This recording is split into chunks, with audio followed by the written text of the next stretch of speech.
আসসালামু আলাইকুম। আমি doctor Enamul Haque Parvez, natural medicine. আমার চেম্বার হচ্ছে মারজান মেঝিনি কর্নার, চৌরাস্তার মোড়, ডাকবাংলো সড়ক, লালমোহনবলা।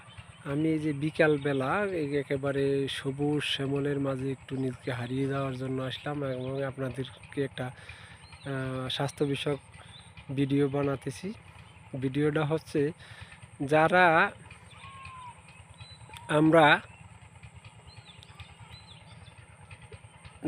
এক্সারসাইজ করি, যাদের বুকের পালপিটেশন বেশি, মানে বুক কাঁপাকাঁপি আছে, যেমন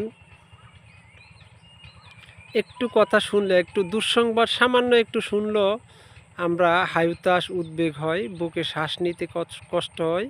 গ্রামের বাসায় বলে যে আমার কলজাটা মোচড় দেয়, শ্বাস নিতে কষ্ট হয়, বুক কাঁপাকাঁপি শুরু হয়। আমরা এটার বলি পালপিটেশন। বুকের যদি যাদের পালপিটেশন বেশি হয় তারা এক্সারসাইজ করবেন। তারা যদি এক্সারসাইজ দ্রুত করেন, মানে হঠাৎ অনেক পরিশ্রম করেন, ওরা হঠাৎ কঠিন এক্সারসাইজ করেন, মানে খুব শক্ত এক্সারসাইজ করেন, তাহলে তাদের পায়খানা কষা হওয়ার চান্স আছে।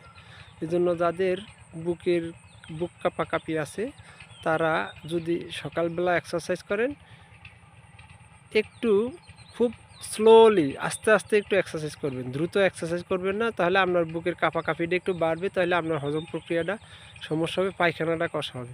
এজন্য যাদের বুক কাঁপাকাঁপি আছে আর যাদের ইমিউনি সিস্টেম দুর্বল তাদের বুক কাঁপাকাঁপি অবশ্যই আছে, এবং ভিটামিন D3 লেভেলটা যাদের কম তাদের বুক কাঁপাকাঁপি নিশ্চিত আছে।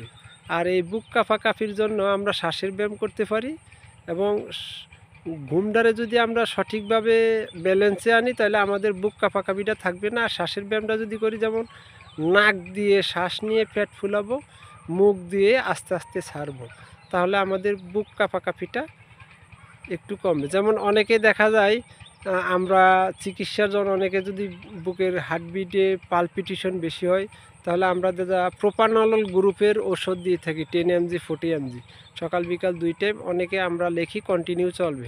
এক সময় দেওয়া যায় এই ওষুধগুলা দেওয়া যায়, সে সময় আর দীর্ঘদিন যদি আমরা প্রোপানল গ্রুপের ওষুধ খাই তাহলে আমাদের এই বুক কাঁপাকাঁপিটা সে সময় আর এই ওষুধগুলা কাজ করে না। এজন্য আমরা এক্সারসাইজ, ঘুম এবং শ্বাসের ব্যায়ামটা যদি করি, নাক দিয়ে শ্বাস নিয়ে পেট ফুলাই আর মুখ দিয়ে যদি ছাড়ি, তাহলে আমাদের বুকের পালপিটেশনটা কমবে। আর আরেকটা কথা বলতেছি, যারা এক্সারসাইজ, যাদের বুক কাঁপাকাঁপি আছে তারা খুব স্লোলি আস্তে আস্তে এক্সারসাইজ করবেন। তারা দ্রুত এক্সারসাইজ করা যাবে না, হিট এক্সারসাইজ করা যাবে না।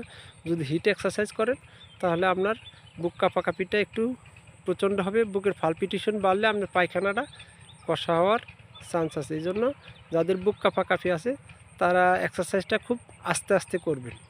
যে সময় আপনার বুক কাঁপাকাঁপি বন্ধ হবে, থাকবে না, শ্বাসের ব্যায়াম, ঘুম, ওয়েলবিং, মেন্টাল ডিপ্রেশন থাকবে না, সেই সময় আপনি যদি পারেন এক্সারসাইজ, হিট এক্সারসাইজ করতে পারবেন। আজকে এই পর্যন্ত শেষ। আমার চ্যানেলটা যদি একটু ভালো লাগে লাইক, শেয়ার, সাবস্ক্রাইব করে দিবেন। আপনার একটা লাইক, শেয়ার, সাবস্ক্রাইব একটা সুস্থ মানুষের জীবন ফিরিয়ে দিতে পারে। আর আপনাদের কোনো পরামর্শ যদি লাগে আমার ইনবক্সে লিখতে পারেন, আমি সর্বোচ্চ চেষ্টা করব আপনাদের উত্তর দেওয়ার জন্য। আল্লাহ হাফিজ, আসসালামু আলাইকুম।